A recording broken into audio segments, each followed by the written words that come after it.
Hello, ladies and gentlemen, and welcome to BS session number 53. We're just two guys sitting in our basements asking the world to stop fucking around with guns.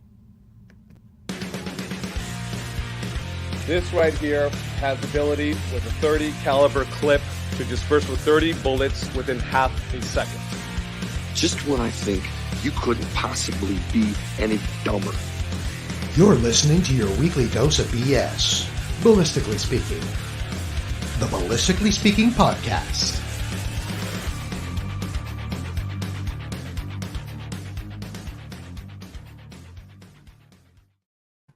Oh, he disappeared. Oh, he's back. I'm back. Just had to add a little ambiance. What did you change? I didn't see anything. Oh, it's just a light over there that I had on. This light in my desk is just way too bright, and this is better anyway.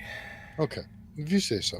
Doesn't show my generalized disdain for almost everything right now. Yes, it does. Okay.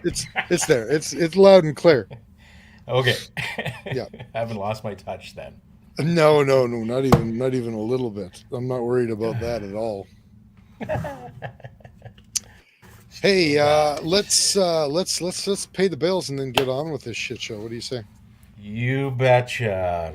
We're here tonight due to our great sponsors, starting with EM Precision Rifles in Leduc, Alberta, building Canada's finest firearms, precision firearms, rifles specifically, I guess. Find them at emprifles.ca.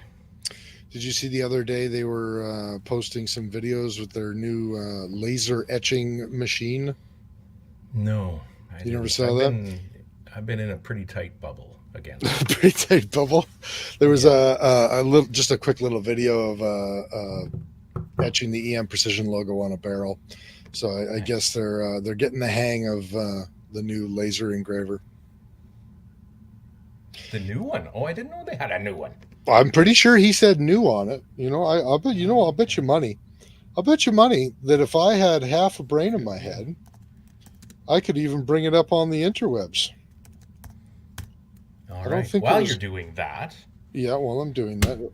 Oh, Yen says that's an old memory video. Is it really? I'm sure that Steve would have told me if he got a new laser machine. He's pretty proud of his toys. So. Oh, boo earns. Well, you can bring it up anyways if you want. Yeah, I'll bring it up. Yeah, because it's. Bring it up. I'm looking at it right now. You're right. It's from August 9th, 2019. Here, let's restart it here, but it's still cool. Mm-hmm. I'm sure you've seen this now already, considering it's from almost 4 fucking years ago now. Yeah, well, I can't remember what happened yesterday, so 4 years ago is. we're getting glare now. I think 4 years ago, wasn't I in prison? Which one, the Mexican prison or the Moroccan prison? Well, listen, it's all kind of a blur right now. Well, I guess when I see these videos, I got to pay attention to the friggin' date on them, hey? Yeah, who has the time? I just kind of assume that they got a new laser engraver. Right. Well, okay. Well, all that being said, then, we're also brought to you by Bolt Action Coffee, bringing specialty coffee to the precision shooting world. Order coffee and merchandise at boltactioncoffee.com. Now, I would say something about their new event, but I'm worried now that I just recently shared not Bolt Action Coffee, about call signs. I was going to say, new event, but maybe I'll wait until you talk about call sign to mention that. All right, then you can talk about the new event. That sounds like a great idea. Luck, it'll be an event from like 2011 anyway. Well, I don't think so. I think you're on track with that one. Oh, okay. All right, so good lead into our next sponsor, Call Sign 66. Welcome to the Brotherhood. Book a course now at callsign66.ca. Chris, take it away. Take it away. Well, there's the Last Bastion rifle match. It's being held September 2nd and 3rd, just outside Penticton, BC. Sure. And it is it's being presented by Bolt Action Coffee. but it is call sign 66 kind of sort of.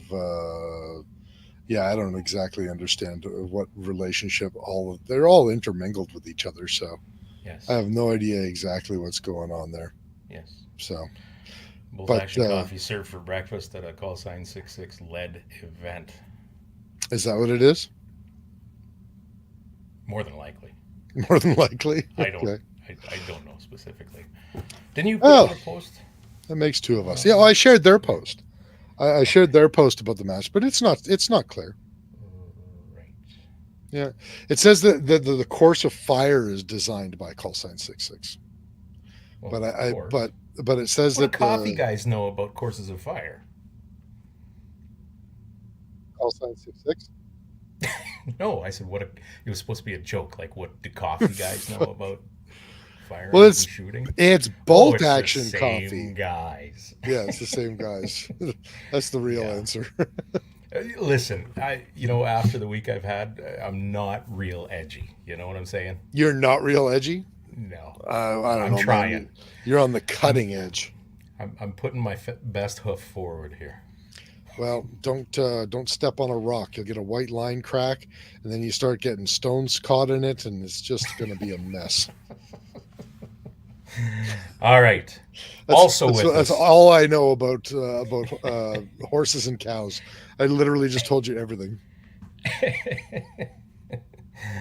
Also with us tonight is Odell Engineering. Pick up a Canuck shotgun or a Bergara rifle from your local distributor and tell them Phil sent you. Look them up at odellengineeringltd.com. Couple of neat things with call sign or with Odell. Jesus, monkey. Neither of us are really sharp tonight, are we? Yeah.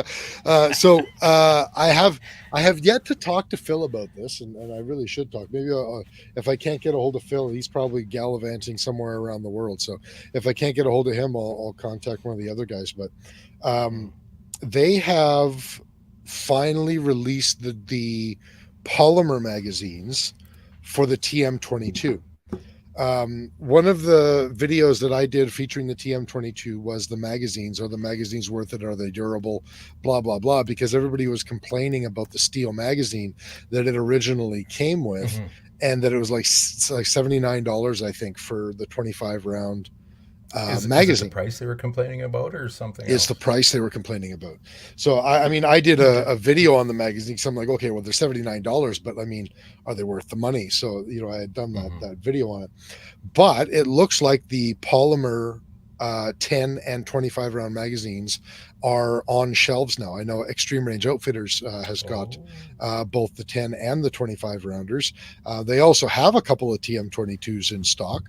And that's just what the local people I've been able to check over the last couple of days.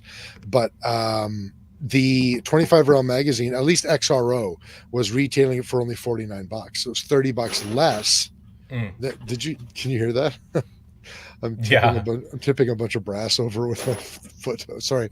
Anyway, $30 less than the metal magazine. Now, I love the metal. I've got two 25 round metal magazines. I love them, and I don't want to get rid of them. But for the people who are looking for more budget options for other magazines, there you go, polymer magazines. And Mike is correct. It appears as though they've got a trench gun remake on the market now too, which we saw at on social medias today from the Shooting Edge. That looks fun. That's the groovy little pump action. Yeah, I mean it's a trench gun 12 gauge. No word yet on whether it'll slam fire. Oh. I think that should be just left up to the general public to find out and keep it there. Yeah, that's the best way. Is always just let the public find out for themselves whether a gun slam fires or not. Slam fire, shovel, and shut up. Exactly. Mike says he'll be fondling the trench gun at TACOM. Well, be careful if you're fondling things. Video where it didn't happen. Yeah, video where it did. So maybe we should talk about that. We are not going to TACOM this year now. Right. We were going to go to TACOM. We've had a few things come up, and we are not going to TACOM now. which I'm a little disappointed in myself about, but it is what it is. So there's that. Mike is asking if it comes. Sorry, Doug rather. Sorry, is asking if it comes with the lug and is it bayoneted. I don't think it's bayoneted. I don't know if it comes with the lug. I don't know anything about it. If I would suspect, just based on what they did with the operator being an M4 clone, I would guess that it probably will be reasonably swappable with the actual trench gun. But I'm going to get more information for everybody on that, and I'll let people know maybe next week or something like that. Mac Tie Guy is that a reference to like Scottish Thai boxing? I don't know, but he's asking how the Sterling Arms R18 is holding up. It's holding up really well. We're going to talk about my Sterling R18 more in a couple of minutes if I will quit derailing us when we're talking about our sponsors. But so stay tuned in a couple of minutes, Mac Thai. Muay Thai, yeah, good for you, buddy. Where are you training Muay Thai? McLeod's Muay Thai. McLeod's Muay Thai. That can be only one. I'm asking questions that nobody gives a shit except for me and Mac Thai. I'm asking him where he's training out of. Everybody's just like, get on with the fucking guns. Anyway, Apex Optics is also a sponsor of our show. When you buy Apex Precision comes standard, find them at apexoptics.co and grab yourself a Rival 4-32 rifle scope and get on the mailing list for more exciting products coming soon. So any news that you've heard of for delivery of the next couple of products? That, it still seems to be delayed. Is it September? Yeah, it still seems to be the same. Okay. People who pre-ordered should see it in September, and people who did not pre-order them and just want to order them, they should be able to see them by October. I haven't received any other updates since then, but everybody's like, like October or September is like 2 weeks away now. Like, quit being a whiner. Well, you know what? Order some steel, or order some high density polyethylene pipe or something. Then let me know how your fucking wait times are. Okay. Like a generalized outlook on supply chain. It's gotcha. It's I would say order some primers and see what your wait time is. Well, there's that but, too. Actually, so Canada seems to have just gotten some primers. I'm seeing a lot of stores announcing that they've at least CCI and I think Federal. So a couple of guys. Right. Tundra Supply in Edmonton. That's right. Too. Was advertising that they got some CCI Magnum small rifle. I think they got large and small rifle military primers. Right. And I think they got some pistol primers as well, and maybe some Federal big rifle. Large rifle, I can't remember, but yeah, they got a reasonable little selection. Cabela's, of course, got restocked. Of course, Cabela's is selling their primers for like $10 per 100 more than everyone else because, why not? Because Cabela's. But so if anybody is doing the primer thing, I guess get out there now. Yeah, Cabela's has BR Force for $25. Yeah, exactly. I have a blacked out cargo van full of primers. I'm willing to meet people in dark places. Yes, please. Anyway, we're also brought to you by Ripstone Gunsmithing. Brewster's supposed to say this one, but I took it over. It is craftsmanship done right. I never know when to start talking with you. Sometimes it's better just to go. Is it over yet? Is it over? You're like a Saskatoon driver at a 4-way stop. Do I go? Wait. Yeah. Yeah, exactly. Anyway, Ripstone Gunsmithing is craftsmanship done right. Contact Oscar at ripstonegunsmithing.ca and breathe life back to any firearm So those who don't really know what Rivstone does, he does like bluing, refinishing. He basically takes all those old cooies and shotguns and there's everything you got, and he makes them look pretty again. Oscar does a lot of custom fitting for shotguns, like trap guns and stuff like that. Yep. He'll redo stocks, build stocks. He'll build obsolete parts, all that kind of stuff. He's a pretty damn handy guy. He's a The multi-talented. other thing too, if you're in the Czar area, that kind of what would it be, north of Medicine Hat, south of Lloydminster, Alberta, sort of area. That's where Oscar's at, out in the boonies there, and nearby. He's kind of got an associate at Echo Outdoors. They just opened a little while ago, had a grand opening. Yep. That we spoke about, I don't know, several episodes ago. Ask Oscar about Echo Outdoors as well. Yep. Very cool. Okay, I'll go next. I got it. Oh, okay. You go next. Okay. The Shooting Edge in Calgary, Alberta, home of the Sterling Arms R18.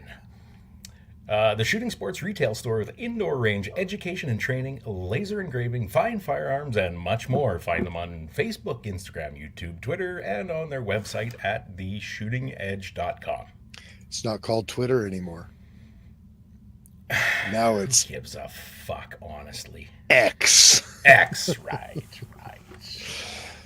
I got to mention this. Non-binary Twitter. Since I'm well, no, Elon Musk owns Twitter now, so he doesn't give a shit. Twitter's not woke anymore.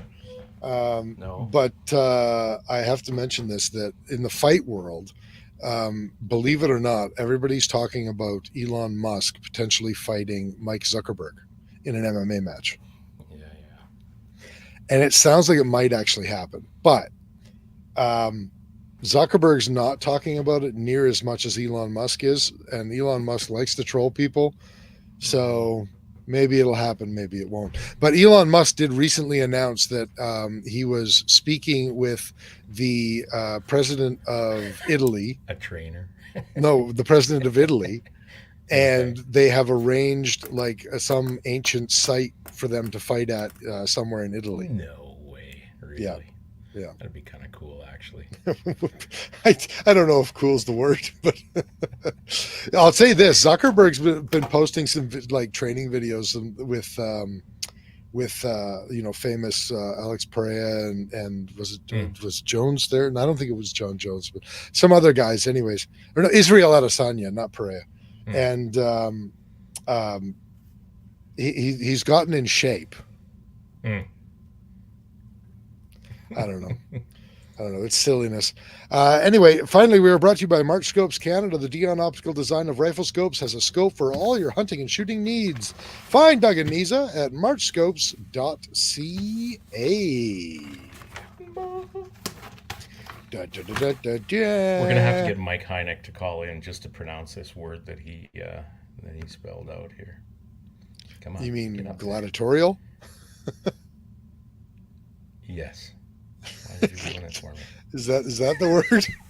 I don't have my glasses on. Gladiatorial.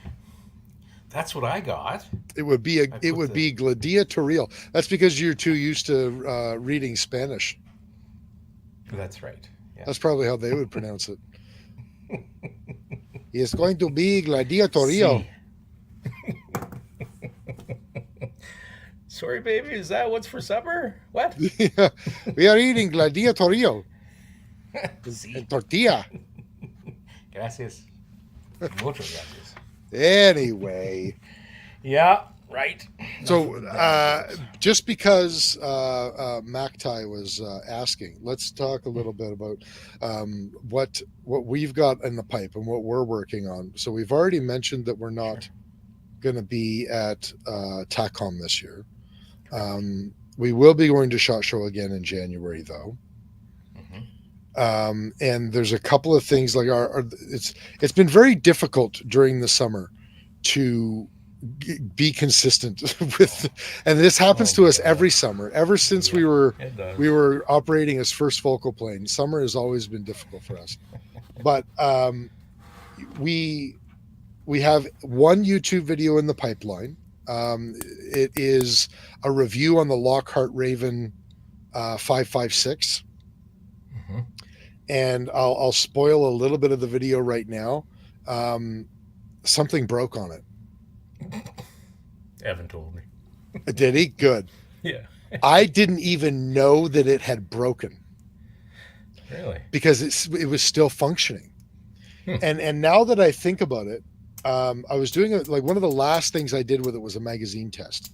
And I think it must have broken near the end of the magazine test. And the worst part about that is my camera died during the magazine test too. And I don't even have footage of it. But my last couple of magazines, I had a couple of failures to feed. It just wasn't picking the roundup out of the magazine. I'll take the bolt carrier for 500, Alex. Mike's been paying attention to the Lockhart Raven, apparently. he's absolutely right. And I thought that was the magazine's fault. And it's a good thing that I haven't put the video out yet, because now I have to do a little bit of an addendum to it. Now that I found out that the bolt carrier had a fracture on two sides of it. It's kind of a skeletonized bolt carrier. And it's obviously not up to snuff, because I was just shooting UMC Remington ammunition through it. It's not like I was trying to load hot rounds or anything stupid.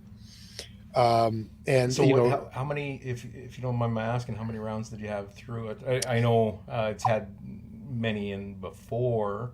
Well, no, it had firing hard, fast, and all that kind of stuff. Or for the most part, I wasn't. What were the conditions? I guess. Yeah, so it had. I'm trying to remember the person who loaned it to us for the review. I'm trying to remember exactly what he said. I think he said there was somewhere around 200 and some odd rounds through it. Okay. And he had asked me to keep track of the number of rounds that I put through it.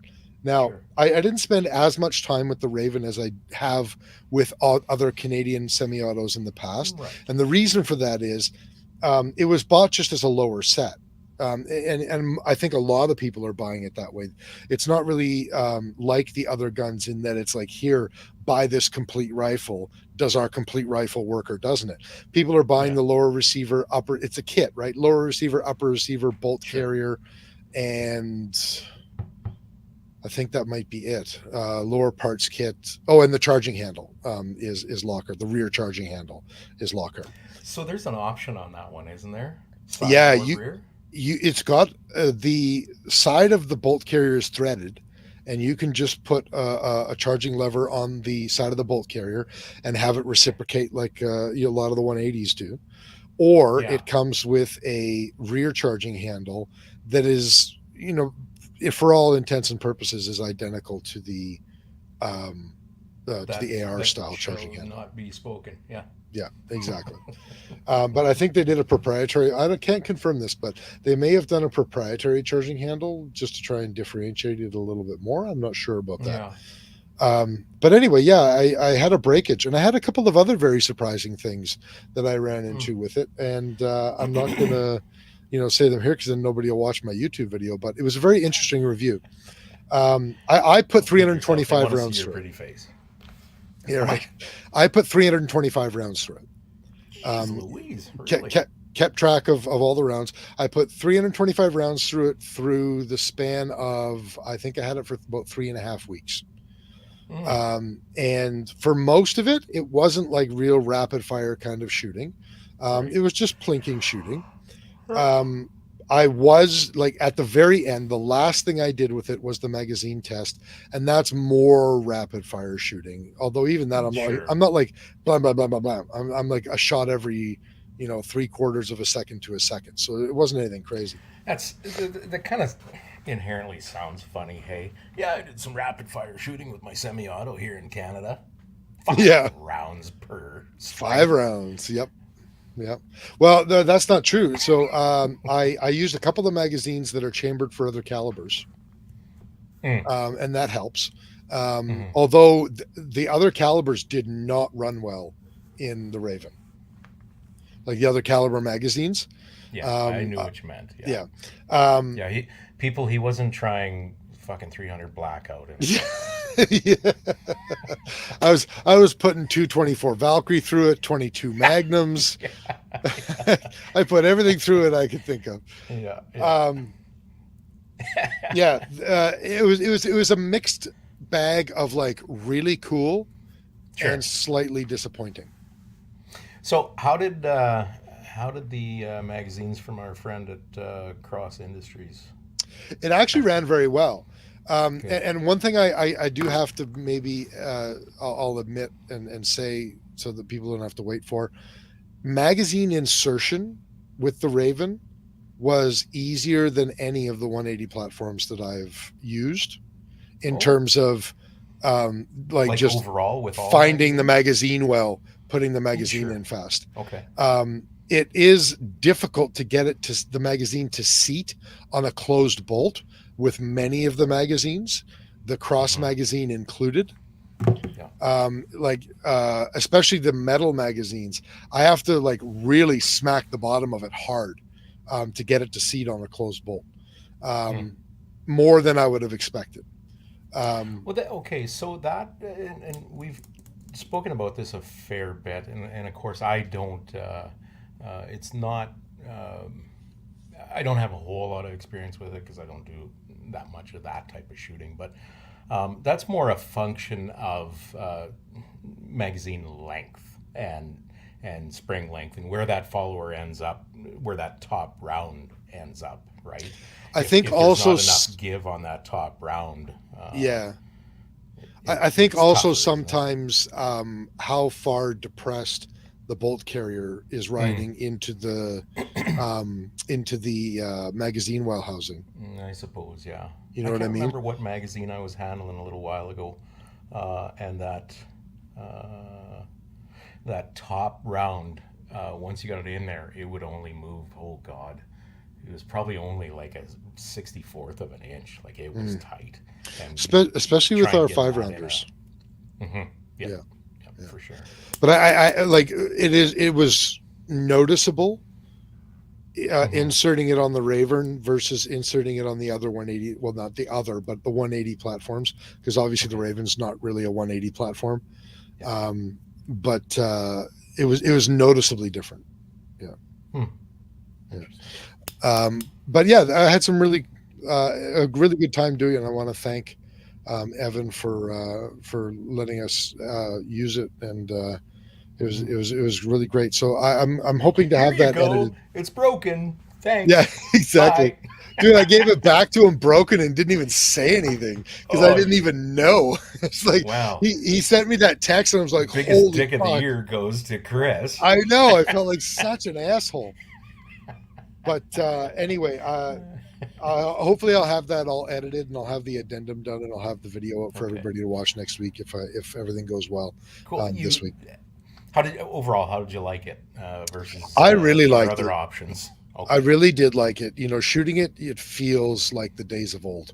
If you catch what I'm saying, it really it's very light comparatively. Obviously, a little bit too light because the back of the skeletonized portion of the carrier broke. But you know, and he's got he built it out really nice. He's got a standard carbine M4. I forget what this MOE or not MOE, whatever it is, Magpul MOE, I think is the collapsible stock. Yeah, he's got a standard AR. I think he had like a 15-inch handguard or something like that on it. He had a really nice old loopholed reticle on it that was really nice, and he had an IBI 18.5-inch barrel on it. So. I mean, you can't go wrong with IBI. Was Evan saying that handguard is, well, I guess not, is it proprietary when it's just strictly for that rifle? Wasn't he saying that? He was saying maybe that handguard was that he was saying that their barrel lug system is different. Oh, is that right? Okay. And that you could fit some AR-15 handguards on there, but some it wouldn't, or something. I'm gonna need to look into that a little bit more because that I actually don't remember. I completely forgot about that. Okay. But I do remember him saying something about that when we were at XRO. I thought so. Yeah, a couple episodes ago. If anybody wants to re-listen to that, you should be able to find out. But, so that that's coming out soon. You're working on the potential of a new project that could be very interesting in the future. Yeah, You very, probably don't want to very, say much about it right now, no, but yeah, very, very early stages. What I will say is that it's kind of new to us. Bolt action manufacturer. yeah, So very early stages in that, but I've been talking to the fella a fair bit this week, and he seems interested in doing something with us. So hopefully we can make that work and get some more information out to the public, and maybe, just maybe, do some testing and see how his products run. yeah. So yeah, Was that too much? I'm no, it was good. I'm pretty excited about that. Yeah. It sounds like it's going to be a lot of fun, and it's something that we were actually talking about several years. If this becomes what we were thinking, it's something that we were thinking about. Well, I guess it was last year. I say a couple of years ago, in terms of a series of videos for us to put out to the folks. So hopefully that comes to fruition. I guess the only other thing that we're really working on, unless I'm missing something, is we have been in the midst of doing a 6.5 Grendel conversion. This is where Right. MacTie guy, if you're still with us, this is what you're going to be interested in terms of the R18. We have maybe, you know what? Hang on, I'm going to show and tell. Can you fill the airwaves for a second? Sure, you betcha. So, I can't even remember what the hell I loaded up for you now. I think you had the 129 Hornady. What? They were the SSTs that I loaded for you. I think I did 50 rounds or something like that. Were they 129? 123. 129s. I thought they were No, 123s. 129s. So the 123s is typically what'll run in a what most people will run in a Grendel or Yeah. Grendel, whatever. Whatever, And I remember you saying that you couldn't find easily, at least anyways, Oh, some yeah, that's right. 123s. That's right. Yeah. So you had some 129s, which I mean they've been around forever. Yeah. For 6.5, right? So it was nice and easy. And I damn it, I remember having the choice between I have a pile of CFE 223 powder around, and I also of course have Varget. I want to say I use CFE 223 because Varget is precious for my 223 Ackley and my 6.5 by 47.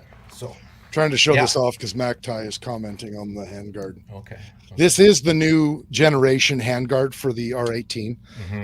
that So is very slick, that thing. this is a completely different upper. Oh, Bending's saying he likes 130s for Grendels. That's interesting. Yeah. So this is a completely new upper. I still have the upper in 223. And what we did is I went out on my own and I went and procured a 6.5 Grendel bolt. And I procured a 20-inch Faxon 6.5 Grendel That's barrel. right, too. Yeah. And Yeah, weren't then we talking to the Faxon guys down there at SHOT Show At SHOT Show. specifically about the Grendel? we were, and we shot a No, we Yes. didn't. It wasn't a No, Grendel. that was the new. that was your 8.6 thingy, wasn't it? No, that was at the Winchester booth, Remington booth, Winchester No. booth, Winchester booth. We've shot the. No, you're right. The 8.6 Western we shot it at Winchester. We shot the Someday you will 8.6 learn to Blackout. trust me. You're right. We did shoot the 8.6 Blackout at the Right. Faxon booth. That's And right. you walked around with a chub after that for a half an hour. It was a lot of fun. I like the I really like the idea of the Blackout cartridges. I just really do. It just I know sucks you that like there's really not much of a purpose for them here in Canada. So for the probably very few of you listening to this, that 8.3 or 8.6? 8.6. 8.6. Well, it's a Blackout. 338 projectile, right? Yeah, sure. I'm not going to do conversions in my head right now, but it started out, I think comes standard with a one twist in 3 inches. twist rate. And they are experimenting with up to 1 Right. in 1 twist. 1 Yeah. in 1. We shot the 1 in 3. Yes, we did. Yeah. Yeah. And I said 8.6 Western. It's 6.8 Western. I'm Yes. surprised nobody Yeah. corrected me on that. Yeah. Anyway, this new handguard has a piece of Arca rail. I don't know if you can see it on my screen, but it comes with a little piece of Arca rail right here, which I really liked. They kind of skeletonized the top pick rail up here to save a few ounces of weight on it. And they finish it now in more of a glossy Cerakote type. I'm not sure if it is Cerakote. But it's a more of a glossy finish. It's really nice, and you can kind of see the difference between my upper and my lower. The lower is the original Generation 1 receiver, and it's more that matte finish. And then the upper is one of the next new generation uppers, and it's kind of a shiny upper, the same as the handguard is. And so yeah, you had this for a little while. You kind of got it started. Yeah. Oh, I guess I didn't finish my story. Sorry. I had bought the parts that were not much heavier, Mac. It is a little bit heavier, but only because I've got a 20-inch barrel on it now. But other than that, and I've put a Vortex Venom on it, which is a kind of a heavy bitch. So it is heavier, but not because of the R18 parts. Anyway, once I had bought the bolt and the barrel, then I went to the guys at Sterling. I talked with Mike, and he was kind enough. He was like, "Yeah, just come on down." So I went to the shop in Calgary as Sterling Arms International, and he helped me and showed me how to completely build these things out. And so I got to build this in their shop with their head of operations. And it was a real kick. It was a really good time. I got to test fire it, and it all worked, and everything was good. And I should give a really big thank you to Mike, because Absolutely, man. he gave me an entire evening of his time. And he certainly doesn't have to. And also a big thank you to everybody at Sterling, just being willing to work on us with this project. Do you remember the name of the young lady that typically does do all the builds? Oh shit! What's her name? Like Oh my god! She's not even. Holy, the When skills. Yeah. when we met her, she was like, I think like 16 the first time I met her. Maybe 17, something like that. Oh, is that right? Yeah, I think she's like 18 or 19 now. But God, why can I not? That I've met her so many times, and I feel like such a shit that I can't remember her name. I don't feel bad now because I met her once. Well, I've to apologize next time I see her. But yeah, she knows those rifles, man. It's impressive. She does. Yeah, absolutely. She does. Yeah. And anyway, so what we're doing with this is we're kind of taking our time with it a little bit, but we're getting it set up to do a whole series of videos on this thing. And we've run into a couple of hiccups, as I'm sure you're going to run into when you are doing something completely novel with something that it was not intended to be done with.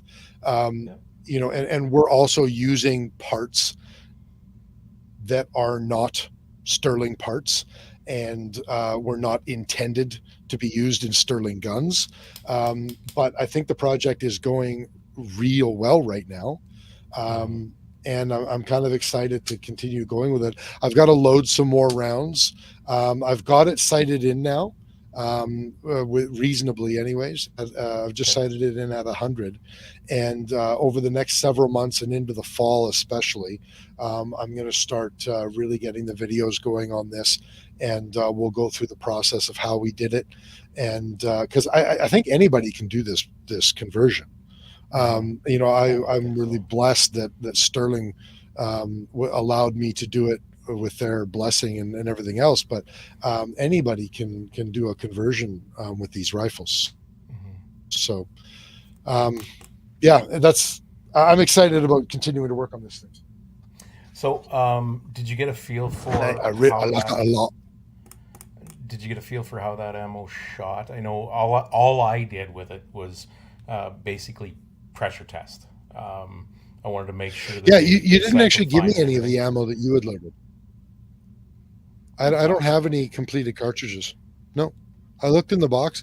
I when you gave me the box, I just put it down for like over a month. I didn't even look at it, and then I went to look at it the other week when I was going to sight it in, and because I had less than 20 rounds of Hornady Black in terms of factory rounds, Right. and I went to look, and yeah, there's no completed rounds in there. Oh, I thought I left you some. No, Okay. not that's in that box anyway. But it doesn't matter. I mean, I was able to get it sighted in with the Hornady Black, so Okay. yeah. All right. Good, And good. not a single. So one of the things that we encountered that people are going to want to know if they're doing conversions is we were punching primers to begin with. That's right. Yeah. And we were talking about it. We were talking with some experts and the guys at Sterling, and we kind of determined that it was probably because the pin was protruding too far, because It it's was intended exactly because for of that. 5.56. And then of course what companies are doing to make these other bolts is they're taking the 5.56 bolt and then they're reaming it out for 7.62. Yeah. Then they're taking the And- 7 Yeah. and Go ahead. then Go they're ahead. taking the 7.62 bolt and they're deepening the face of Correct. the bolt. They're reaming out the face of the bolt to make it so that it fits an extractor and fits the face of the Grendel cartridge better. Right. And then they're selling that as a 6.5 Grendel cartridge. So it's actually a 5.56 bolt. Right. It's just Yeah. been modified twice so that you can fire 6.5 Grendel in it. And to be perfectly honest with you, I don't think that that's as good as if they were making 6.5 Grendel bolts. You know what? There's enough meat on those bolts that the rim diameter differences really don't make that big a difference on those bolt faces. Yeah. And deepening makes no difference at all. The only reason they have to deepen them is because the rim thickness is the rim is thicker on the 6.5 Grendel than it is on a 5.56 rim. So and it's only a matter of I don't know. Is it? I don't know that it's 30 thou. It's a couple Might only thousandths of an be inch. 20. Yeah. Yeah. Yeah. Yeah. I don't know the numbers So, either. and- I'm not good with numbers. But what it did do is it made the standard 5.56 pin punch a few thousandths of an inch too far. So you shaved that down to the proper length. And I haven't punched any primers with it since. Yeah. Mac is asking, what ammo have we had the most success with? Unfortunately, at this point, Mac, the only factory ammo that I've put through it is Hornady Black.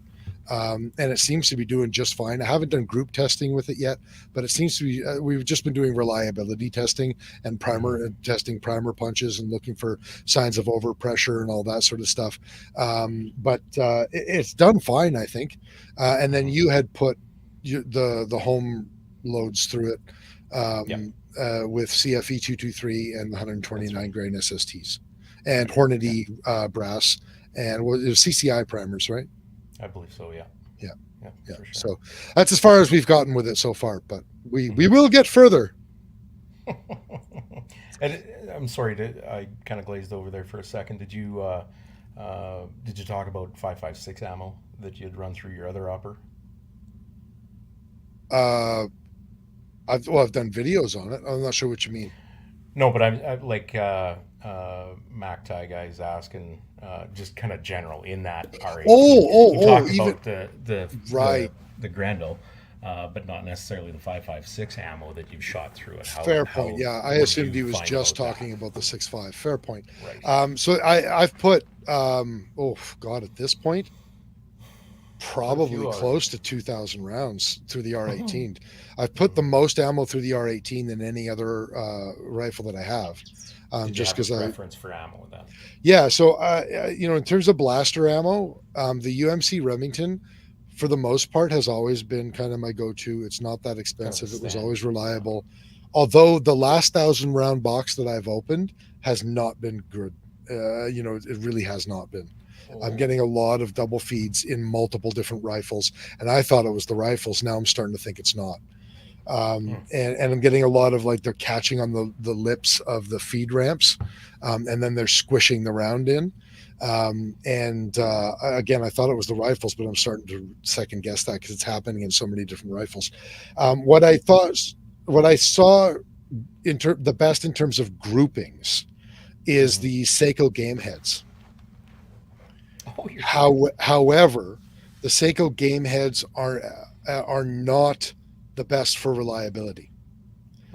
They're a lead exposed lead core, like a lead tip, and they sometimes like to depending on the magazine that they're in, like with a cross magazine that's a little bit more loose, they tend to tilt down just a little bit, and then they get caught on the feed ramps. Shooting them out of a magazine that's a little bit more snug, they're perfectly fine for reliability, and they were very accurate for me. The biggest surprise for ammo was the PMC bronze. Okay. It was shooting, like I haven't shot it in a while, but when I was shooting with it for testing, it was shooting like approximately an MOA. Which I was really surprised with the bronze. So it's pretty damn good, I think, isn't it? Yeah, I was super surprised. Like PMC bronze is not known. It's like it's known as a blaster ammo, a cheap blaster ammo. It's known as like one step up from Barnall. Like it's not supposed to be like the be all end all of ammunition, but it fired really great in the R18. And not as good in the other 180s. My R18 just really liked it. Just that particular rifle and barrel, like that particular ammo. Yeah, and I think that I don't want to speak for him because I could be wrong on this, but I think that Alex over at Epic Arms experienced something similar with the PMC bronze. Right? But I think the PMC bronze shot really well for him in his Siberian as well. So he's had two rifles that the bronze shot well in. So does he have something similar where he's got a like an aftermarket barrel, like a Faxon or an IBI or something like that? Not to my knowledge. Not to my knowledge. At least his reviews on both the R18 and the Siberian were with factory guns. Yeah. Bending Ballistics has an interesting comment here. If I can get the damn thing to come up. Yeah, 130 grain. He says, my preference on Grendel is 130 grain bullets. They seem to be better at further distances, and they stay together, unlike the 123s. Now, is that the same bullet type, Bending? Like an SST to an SST or a match to it? Well, I don't think, I'm thinking Hornadies, I guess. But what velocities? I also want to know what. Right.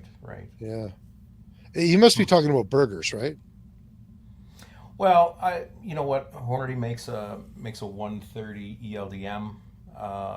Do they? Okay. Burgers make a match 130, like a hybrid 130. Okay. Bending says he's getting around 2650. Holy shit! He runs the STX 130s. Okay. That's fucking fast for a 130 grain bullet out of a 6.5 Grendel. I would have expected closer to 2300. He must really overload that shit. Yeah, that's a quick bullet. Yeah. That sounds amazing though. Like 2,600 feet per second out of a 130 grain bullet. That sounds really nice. Well, just for reference, I guess I get what is it? I'm running.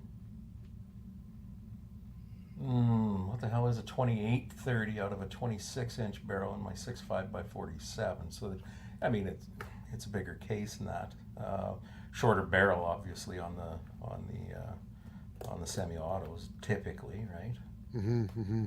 If that gives any sort of reference at all. What is Bending saying? Our problem's back again. Perfect. I love our problem. What does Bending mean though when he says he runs the 6.5 stable? Stable. Stable, the powder. Gotcha. Winchester. Yeah. That's interesting. Okay. Yeah, his phone just auto-corrected, I think. Okay, I'm gonna have to remember that. So yeah, the problem says he runs Hornady Training 75 grain. That sounds. If I could find that, I would give that a try 100%. The problem is, especially locally, like I try to buy my ammunition locally whenever possible because I don't like paying Of for course. shipping Yeah. for things that essentially are very heavy. And locally, I have not been able to find very much 6.5 Grendel at all, at all.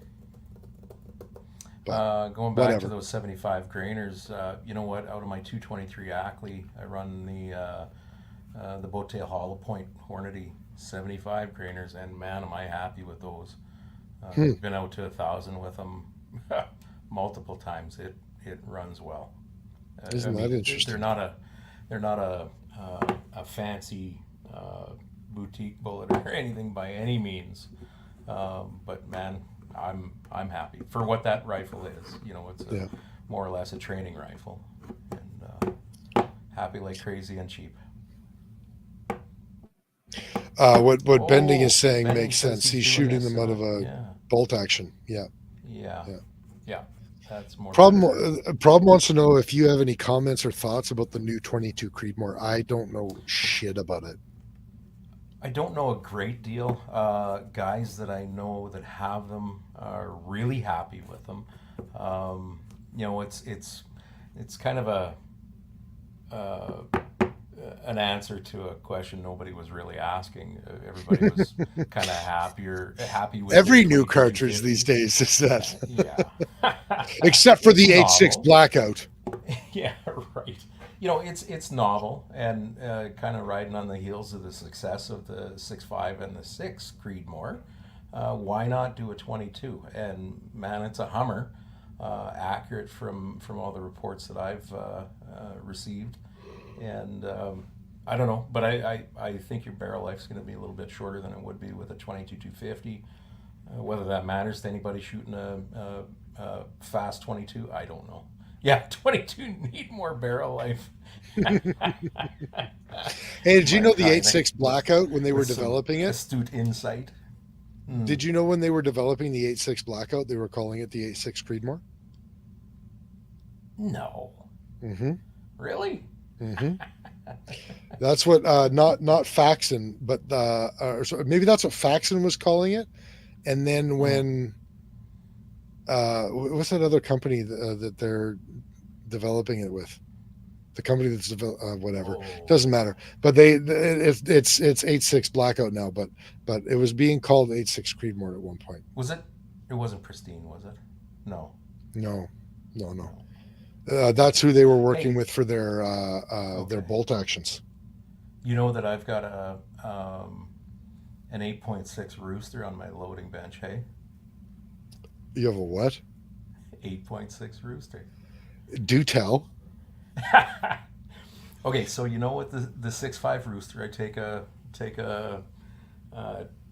284 parent case and I shorten it up just a little over 300 thou and rework it, cut it off, new neck, new shoulder, all that kind of stuff. So I have to work it in stages, right? So part of that progression, I get close to 338 ID on the neck. So ding! Out of a 284 case. Yeah, so a 284 case. So basically, when I'm done with it, 90% of that original neck is gone. Yeah. And then I make the new neck out of body part of the brass, I guess, right? So I've got to step it down in increments to get to where I want to be with the diameter. And like I said, part way there, I come close to 338, and so I just ran a 338 expander through and put a bullet in there, seated it, and I got it on my display on the back of my reloading bench. So I have an 8.6 Rooster Blackout. Hey, if that barrel or that action thing becomes a thing, you got to convince IBI to make an 8.6 Rooster chamber with a 3-inch twist. With a 3-inch. No, fuck that. Do it. Like split the difference. Do a 1 and 2. A 1.5 twist. That would be so fun, though, wouldn't it? Like Well, what like, man, people would love to watch you develop that. probably, yeah. That would be awesome. I'd be your test shooting guy. All right, sounds good. Let's do it. Yeah, okay, we're gonna do it. You heard it here first, folks. The 8.6 Rendell, or the Rendell, Rendell Gooster. the Rendell, the Rendell Gooster. Oh, that has got to be the name. Just like Kenny. We could shorten it to the Rengu. That I'm sure that'll have different implications. What I meant to say was the 8.6 Rooster Blackout, but whatever. Whatever. Hey, let's move on, because there's a couple of like things going on in the world, and they don't all necessarily have to do with guns, but Well, I noticed I'm point itching to here talk that about this stuff. I've really got questions. Which one? But anyway, it's about the fifth one down. Lizzo? Yeah, like what the fuck? I shouldn't even have brought it up. Stupid. Oh, okay. Wait a minute. Bending came up with a much cooler name: the 8.6 Black Rooster. You gotta admit that is a much cooler name. It kind of is, yeah. Anyway, Lizzo. Okay, do you know who Lizzo is? Yeah.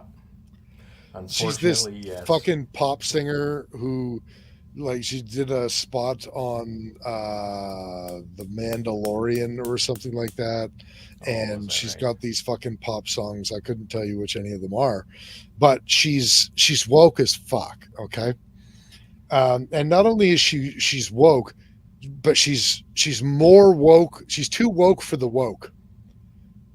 And like example is a couple of years ago, she was talking about. All right, hands up out there in the crowd. Who gives a shit? No, but listen, what I thought. I'll be quick. I'll be quick. I promise. So she a couple of years ago, she was shitting on the woke, because she was saying that they're not really woke, and that wokeness nowadays is culture, is appropriation. That's how woke she is. Okay, that's how woke she is. Okay, she is apparently being investigated for allegations being made against her by several of her former dancers, and she's being accused of like sexual assault and manipulation and all kinds of stuff. And this is all alleged, and I'm have nightmares now. I know I'm gonna censor myself, but she has allegedly been accused. She's been accused of allegedly forcing dancers to put bananas in their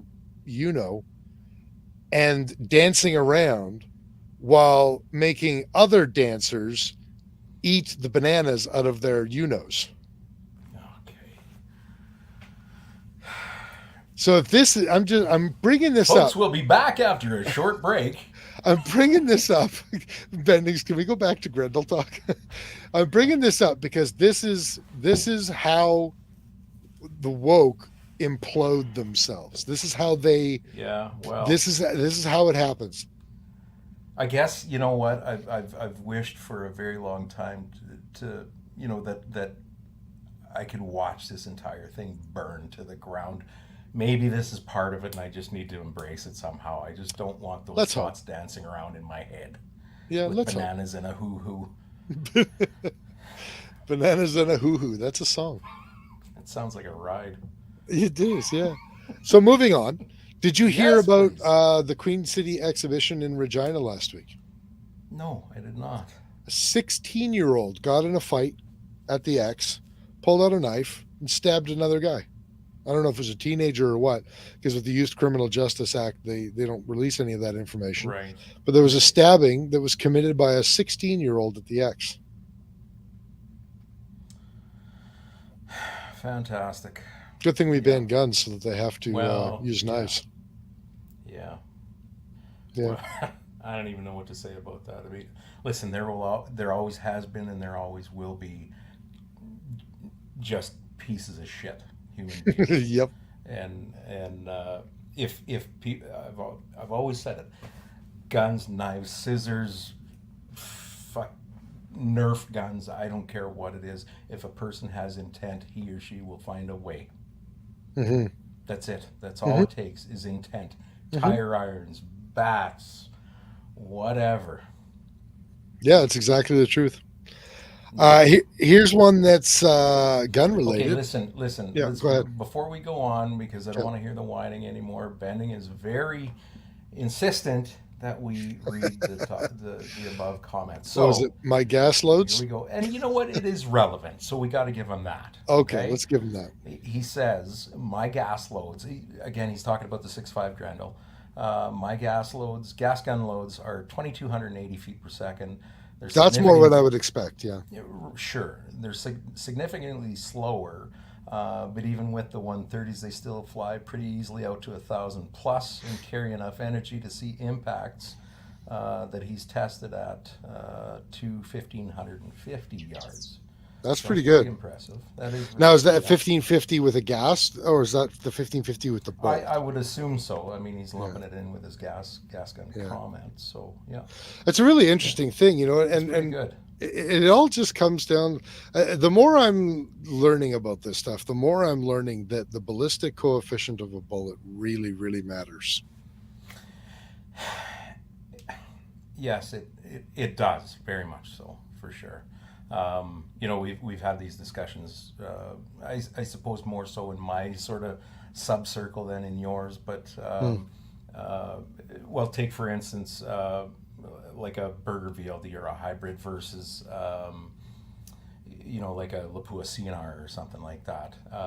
Both wonderful bullets. CNRs are well known for good behavior and accuracy, precision. But the CNRs suffer a little bit in the BC department.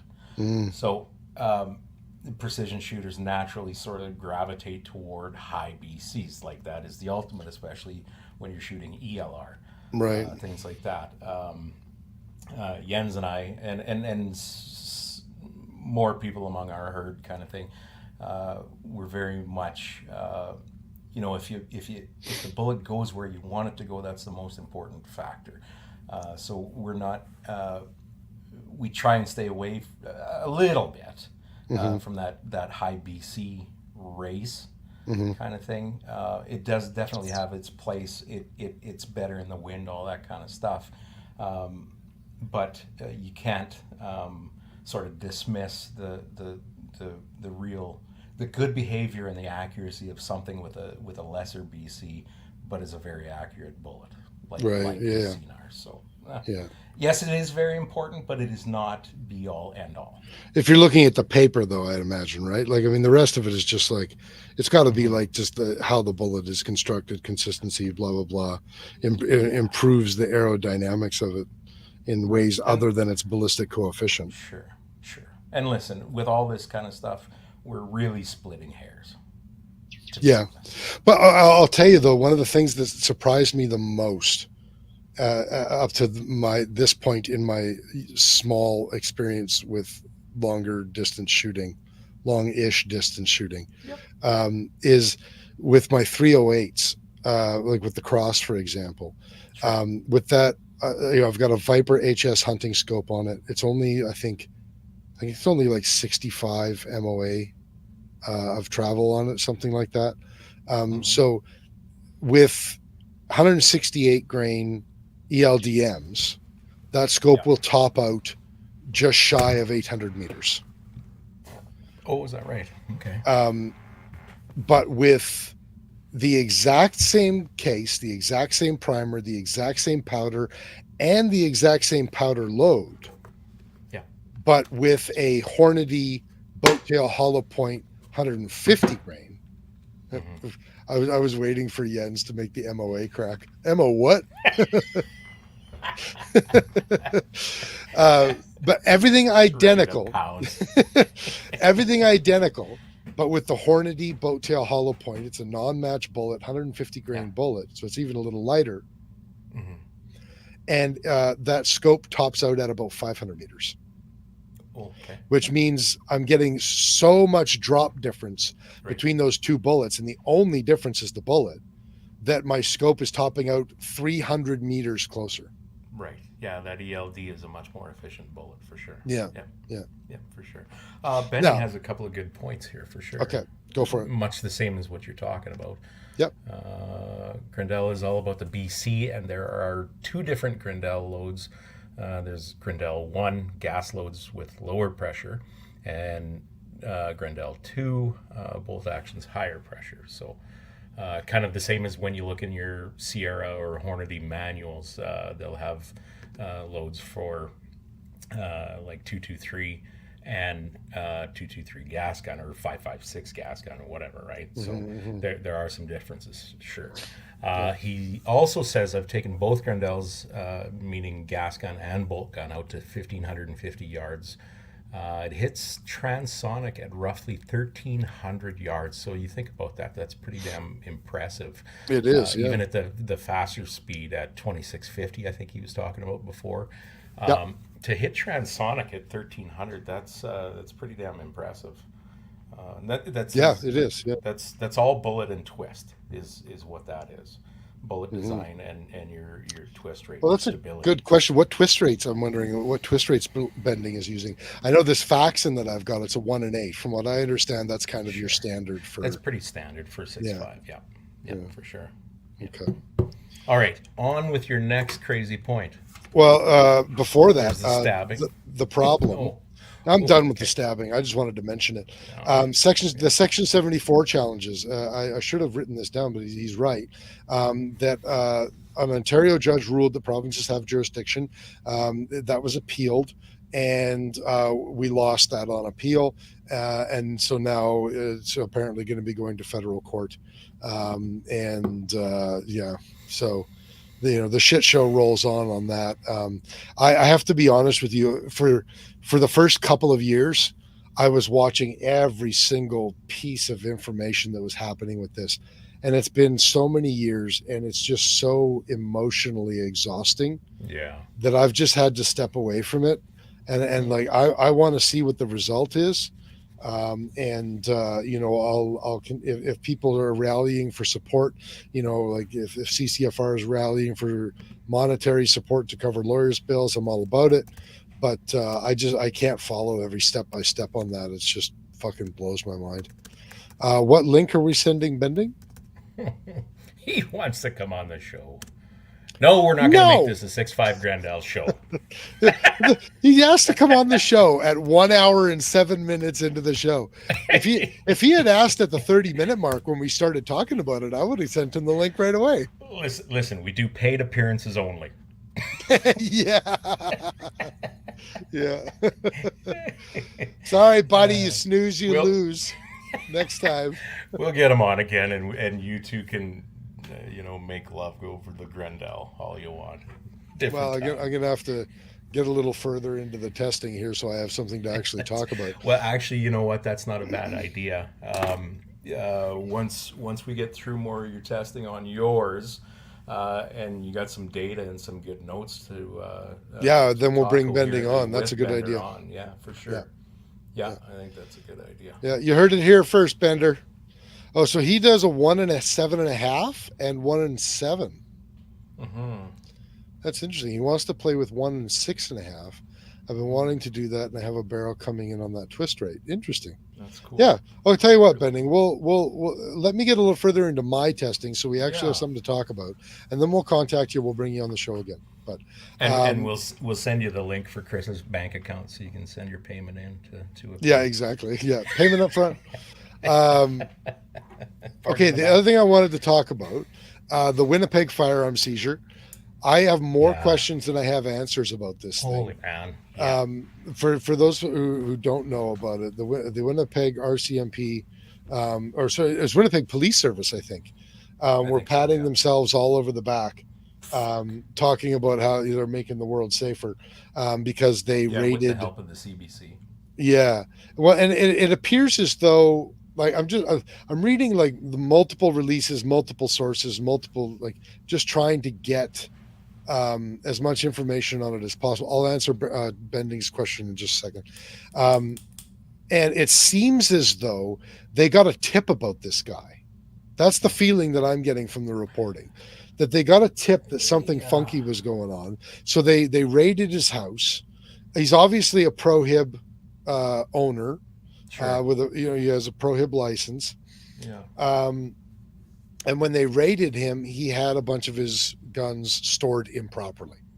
Yeah. Whoop-de motherfuck. Like, I mean, Well, come that's on. a big deal because everybody knows most of the crime guns come from stolen, improperly stored, and straw purchases, right? Well, I'm not going to deny that a lot of guns that are used in crime do end up stolen. That I think that there is some merit to that, but there's a difference between storing them improperly and storing them in a way that's going to get them stolen.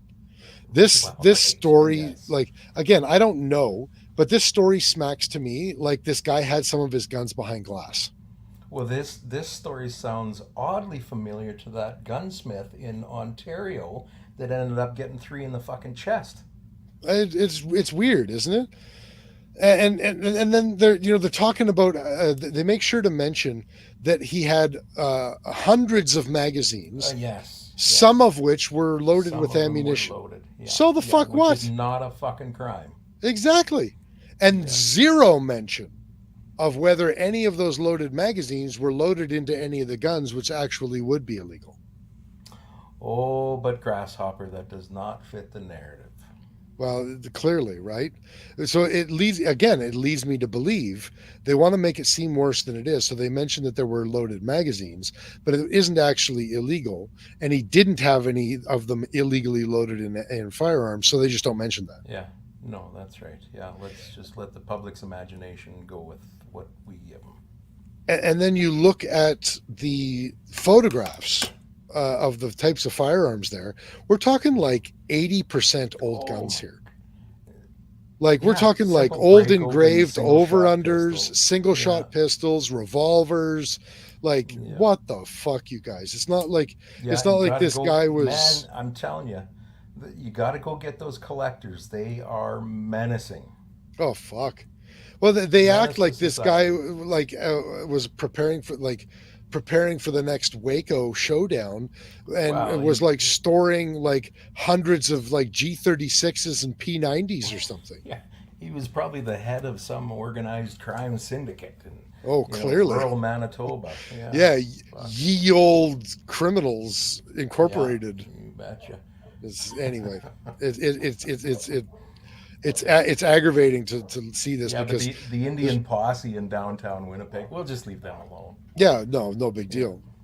Well, and that leads me to the other news story of I forget where the fuck this was now, but this just happened like last week. Some fucking dipshit kid brought a sawed-off shotgun to a house party and fired it at 3 people, plugged one kid square in the chest and killed him. Wow, there's a Saturday night gone wrong, hey? No shit. But jeez. I mean, like, sawed off shotgun. Like, tell me that this wasn't a gang party. Yeah. Filled with a bunch of criminal little bastards. Yep. And one criminal little bastard shot another criminal little bastard. Yeah. Which is a travesty. It's a travesty, to be sure. Where did he get that gun? Sawed-off gun? Exactly. It's just, it's bonkers. Our priorities are fucked. But us here, we're the problem. Yeah. Well, and the problem makes a good point. There's nothing being wrong with stored behind glass as long as the guns are properly secured. Yeah, for sure. Absolutely. What I meant to say was that he was displaying them in some way that is technically illegal, but not necessarily going to be a problem. The problem. Bending was asking what barrel length that barrel length is. A 20-inch barrel. I went with a 20-inch barrel. I would prefer an 18-inch barrel, but on a semi-auto in Canada, it has to be at least 18 and a half. And I was not aware of anyone making an 18 and a half inch barrel. So I was either half an inch under and would have to license it as restricted, which fuck you, or 20 inch. So I went with the 20-inch. Yep.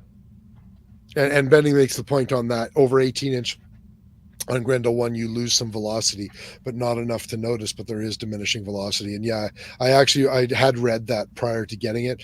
It's just me trying to make sure that I can get around all the horse shit restrictions that we have here. Mhm. So Yeah, because you need more. Sorry, problems in your life. I don't want anybody hearing that and getting the wrong idea. I'm not trying to get around any laws.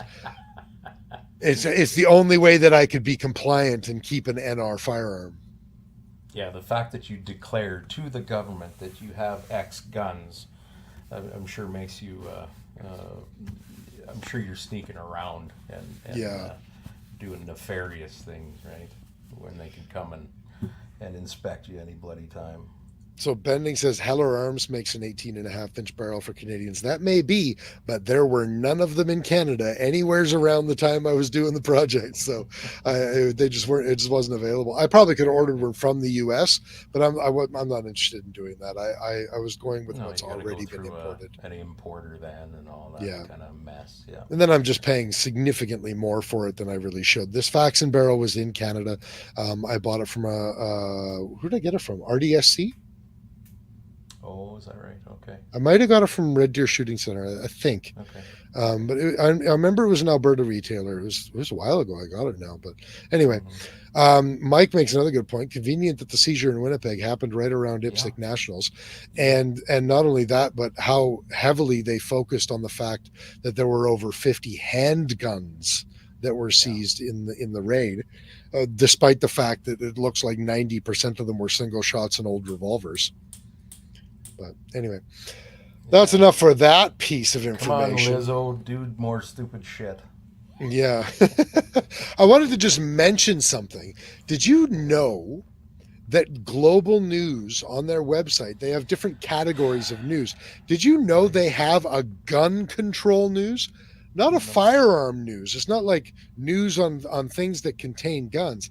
It is gun control news. Brought to you by the Liberal Party of Canada. Brought to you by and sponsored by. How much money does Global get from the Canadian government? Well, I don't know, but that whole package, I don't know. I know that there have been bailouts for most of the news organizations over the last number of years, but I don't know anything about that association or if there even is one. But it just seems all owned by the same people anyway. Sure, yeah, and it just seems typical of a Canadian news organization, but that's what they have, you know. But anyway, I just wanted to mention it. Lastly, so I was in Atlanta last week. Mm-hmm. I've driven through Atlanta multiple times. This time I was staying at a hotel in downtown Atlanta because that's where the event was that I was there in the first place for. Bending wants to know if I want the email for Heller Arms. Maybe in the future, Bending. I don't have the resources to change the barrel on this right now anyways, so I'll stick with it. But in the future, if I'm looking at moving up to a different barrel, I will definitely contact you and get his info. So anyway, I've driven through Atlanta several times, and it's really nice. Like, I really like the countryside, and you know, everything that I see from the highway. It looks fantastic. Even driving through Atlanta, you know, the main thoroughfare, the I-75 primarily, that you're going through Atlanta, it looks really nice. Mm-hmm. I get into downtown Atlanta, and holy shit, I was maybe 8 blocks from the Olympic Park. You know, they hosted the Olympics in '96, and they've got a big park there where they've got like World of Coca-Cola. Coca-Cola was invented in Atlanta, so they got like this Coca-Cola theme park. They've got this big aquarium there. So like, there's a lot of like things to see there. It's not like I was in the hood. I was in like downtown Atlanta where the tourists go. What a shithole! Oh, really? What a shithole! Oh no! The tent city or what? Well, there were tents. We saw several tent cities underneath several overpasses. But yeah, Chick-fil-A is from Atlanta as well. I tried to go to the Chick-fil-A. I completely forgot it was fucking Sunday. Chick-fil-A is closed on Sundays. I completely forgot about it. I was very upset. I was going to take my student that I was with and his wife to Chick-fil-A to show them how great it was, because the last time I showed people how great Chick-fil-A is, I got scorned by the German and the cop. You're just pouting Just because pouting. we didn't drool all over it. Anyway, downtown. So a couple of things that we saw. First of all, the whole downtown smells like piss. Oh, The only other major city that I have experienced that in is New York. But I experienced it in Atlanta, which is significantly smaller than New York. And then the maintenance of the downtown area just seems non-existent. So we're walking by this giant like concrete slab that is covering underground access, and it's all like up on its side. Rather than just reseating it back into place, they just put caution tape around it. It was there for 5 days. They didn't do anything about it. We walk about a block away from our hotel, and there's a power and telephone line that somebody must have hit with a vehicle, and it's completely destroyed. Oh, really? And so they've replaced the power pole, but the original power pole still has all of the power and telephone lines attached to it, and they just leaned it up against the new power pole.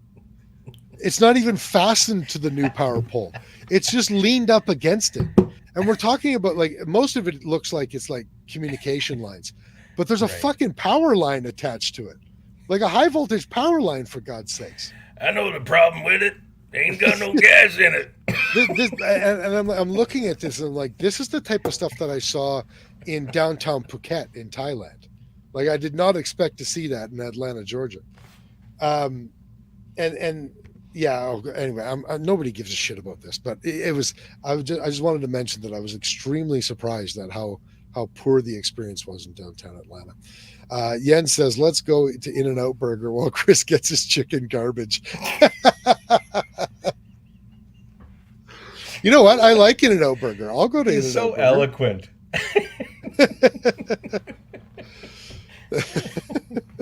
That's You can have your hilarious. slimy chicken. We'll take our hearty beef. I'll go to In-N-Out Burger. That's fine. And then, And order the chicken. and order the chicken. And then the next day when you guys pick some other shitty restaurant, then it is Bending's right. It's Jesus chicken. What does that What? even mean? Chick-fil-A is an unabashedly, unapologetically devout Christian organization. Didn't something go on with them though recently that they kind of went wokish or something? No, they fought against the wokishness. They refused that. to force their employees to get vaccinated. Okay, yeah. Yeah. Maybe they didn't serve somebody a wedding cake. I don't know. there was something recently, I thought. But Well, there was a I'm what is sorry it? I brought it up now. Is it that they fired gay employees in the past, or refused to hire them, or had a policy? It was something like that. Anyway, Can't we all but just get along? I don't know, right? Can't But we that's all why just they get were along closed and on shoot Sunday. guns, shoot bad guys. That's what I'm saying. They're Pentecostal. My apologies. Gesundheit. Yeah. That's. I've got nothing. I've been rambling for the last half an hour. Have you got anything else, or are we done for today? I got nothing. I don't know. I'm sure I could have contributed something, but I'm drained just listening to you. It's been entertaining. I tend to you absorb me all the time. Like I do. you Do just I? take all my attention? Yes. Oh well, that's fantastic. Okay, well, if that's the case, then you guys, if you're still watching us at this point, please give us a thumbs up, give us a like on the YouTubes, on the Facebooks, and everything else. And if you want to find us, you can find us on Facebook, facebook.com/BS Podcast. You can find us on YouTube, youtube.com/BS Podcast, or at BS Podcast. Sorry. You can find us on our website. All of our videos are on our website at the www.bspodcast.ca. If you want to send us an email, you can email us at info@bspodcast.ca. Be a great email address to send the contact information for certain barrel manufacturers too. And what else am I missing here, dude? We're on Instagram at BS Podcast. Anyway, you can find us on all the things. So please do. Make sure you give us a subscribe on YouTube. Give us a like the page on Facebook. It really lets those algorithms know that you actually care about this content. Because we're not, however, on X. We are not on X. I have no plans on going on X. We are on Rumble. Rumble, that's right too. So you can find us on. We don't have our own little URL on Rumble, but if you do a search for Ballistically Speaking on Rumble, you will be able to find us. Correct. So I guess I'll let you do the last part here. There. Sure. Well, thanks again, and as always, we just want to make sure that we give enough gratitude to our sponsors. Shane and Steve with EM Precision Rifles, Miles, Carey, and Cappy with call sign 66, Duncan and Rob with Bolt Action Coffee, Phil Odell at Odell Engineering, and his cousin Doug, and his cousin Doug, yes, Doug Odell, Doug and Nisa and Doug with March Scopes Canada, Vanya and Carly and Doug with Apex Optics, Oscar and Doug with Ribstone Gunsmithing. And just JR and Mike with the Shooting Edge. This is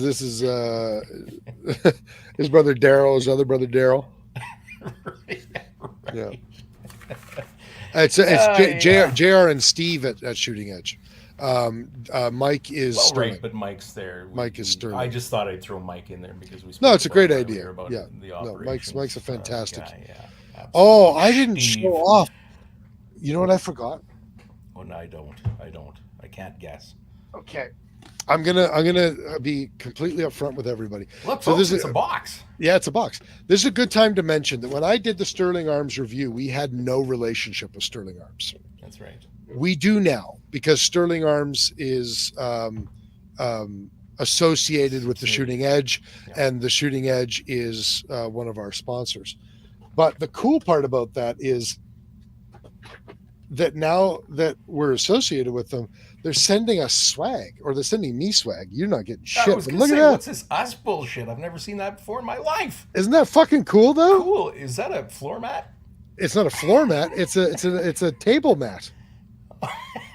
Actually, that does look really nice. Really Isn't nice. that really neat? And sturdy. Dude, it's heavy. Smokers. Like it's fucking heavy. Like my arms are getting tired holding it up. Anyway, like Mike just texted me out of the blue and then sent this to me, and it was very, very kind of him. And awesome. I want to say thank you. Mike needs that tech mat. I'll tell you what, Mike, I'll sell it to you for $150. Whoa, how generous. Bending, I can't send you one. I only have not a one. Distributor. Yeah, I'm not a distributor. You know what you should do? Just on the air, just take and cut it up into several little pieces. Okay, who wants which one? Mail it out to people. You bunch of vultures. Yeah, make it completely useless. And then just get Mike to send me another one. Disassemble your phone on it or something. Yeah, exactly. You know, I really like this mat. It's really, really cool. But I also have to be honest, I'm not near as worthy of even having a mat as you are. You do so much more than I do. So I might actually give you this mat. Yeah, I'm all right. Yeah. I just have my plain rubber mat between my presses on my bench that I do all my work on. I could class that place up. Yeah, I'll you can have this mat. I would love to have it, but that's just me being a raven wanting shiny things. Like it is much better. It will have much better use in your reloading room than in my reloading room. If I ever get around to doing a benchtop video again, that would be kind of nice to have. Just real quick with Bending. Yeah, dude, send we just gave out the email info@bspodcast.ca. If you want to send me the contact info and all of your loads. That would be really helpful when when we're really Sure, get getting us into off that. on the right foot. Anyway, Yeah, that for would be sure. great. Yeah, thank you, You're Bending. gonna have to keep an eye peeled for 6'5" stay ball. Yeah, shit, I guess. Hey, Yeah. fart. Okay. All right. Well, I guess that does it for us, ladies and gentlemen. You clicking the button, or am I clicking the button? Oh, I can go ahead and click the button if you want. Just before we go, we've got a couple of really cool shows in the pipeline for next week and the week after that. We still need our guests to confirm, and so hopefully they do, because if the guests that we've got in the pipeline are able to do the next 2 weeks, it's going to be some pretty good shows over the next 2 weeks that you guys won't want to miss. So, okay, that's all I got. See y'all next week. All right. Adios. Muchacho. Because I have a shotgun and rifle that I use for, and 22 gauge that I use for ptarmigan, moose, and black bear. You're so dumb. You are really dumb. For real. You're listening to your weekly dose of BS. Ballistically speaking. The Ballistically Speaking Podcast.